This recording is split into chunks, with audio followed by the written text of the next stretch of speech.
All right, welcome YouTube and BitChute types to yet another meteorology segment here at the Smash News Network, least busted name of news. And we're looking at sea surface temperature anomaly and ocean currents because we like to monitor the Gulf Stream. You can see the Gulf Stream's coming up like this, and then it's whoops. It's running into a bunch of anomalously cold water there, probably caused by epic snowmelt. But in any case, you can see the currents are looking kind of weak, heading up toward Iceland and Ireland. Now you can still see there are some currents here, and Europe is definitely not frozen at the moment.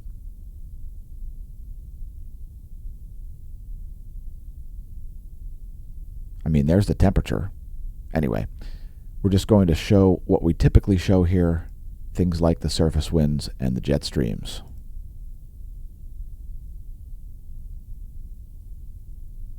So let's zoom out and start on the east side.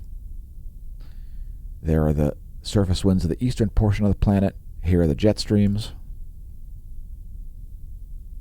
And if you're forecasting weather from a global perspective, the jet streams would be the most important feature to look at. They give you great insight into how weather patterns can be expected to move. So we've got a doubled up jet stream here over the North America here, the US and Canada. Two jet streams forming there. And some backward jet streams here over the equatorial Atlantic, blowing east to west.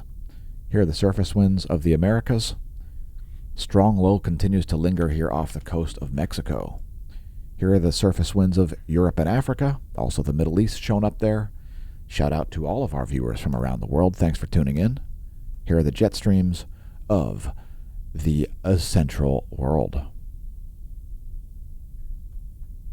All right, let's continue on here. Here's your US weather.gov map. That's weather.gov. If your county's lit, click your county. Hydrologic outlook there showing up in Florida. Also some heat advisories and some excessive heat warnings around the Gulf Coast. If your county's lit, click your county. We've got some special weather statements here. What's up with that? Special weather statement.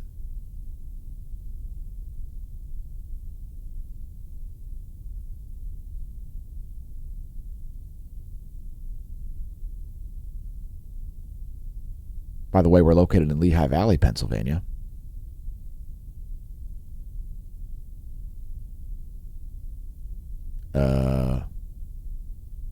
Fog? I don't know what it's talking about. Anyway, again, if your county's lit, just do what I just did. Click your county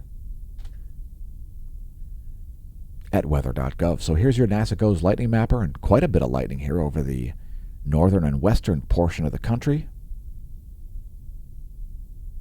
Also a strong storm out here east of the Caribbean there, in the central Atlantic. And some heavy lightning here over northern South America and Central America. Here's a real-time lightning map. And while this video was not streamed live, it was certainly active west of Kansas City there. Also near Des Moines, some active cells. And northwest of St. Paul, Minnesota. Anyway, that's where the active cells currently are. Next time you hear thunder, check it out, lightningmaps.org. Here's your 72-hour GFS pressure and precipitation forecast, and a whole series of concentrated storms here expected to pop up in the next couple of days. Check out all those red areas. A whole bunch of strong, small storms expected to occur in the southern U.S. Once again, that's your 72-hour pressure and precipitation forecast based on the GFS model.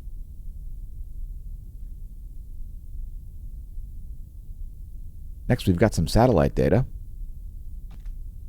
And there's some fresh satellite imagery from windy.com.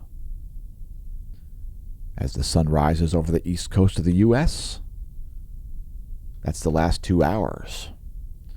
We'll close out with how we usually close out. The U.S. Doppler, the shortwave radiation, and the water vapor. So there's the Doppler for all 50 states.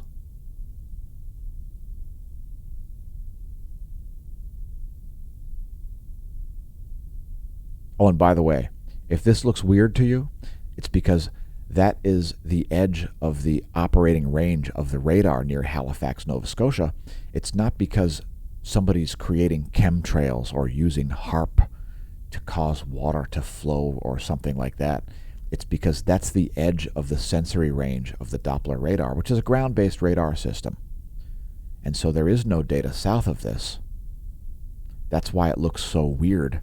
It's not because of chemtrails, it's not because of HARP, it's not because of geoengineering, it's because of where the resolution, it's because that's the range of the ground-based Doppler radar system. Here's your shortwave radiation in 3.9 nanometer infrared. And as you can see here, everything looking quite normal. It's all caused by a weak low. And it'll be more evident in water vapor. So there you can see water vapor, and that low is kind of off the coast of Cape Cod. Yeah, Cape Cod. Looks like clear skies over most of Florida and western Texas. And a lot of moisture lingering over the center of the country. Once again, here's your recap: the U.S. Doppler radar, the shortwave radiation map showing clouds and fog, and there is the water vapor. Thanks for tuning into the Smash News Network, least busted name in news, and may those facts be on your subscription feed.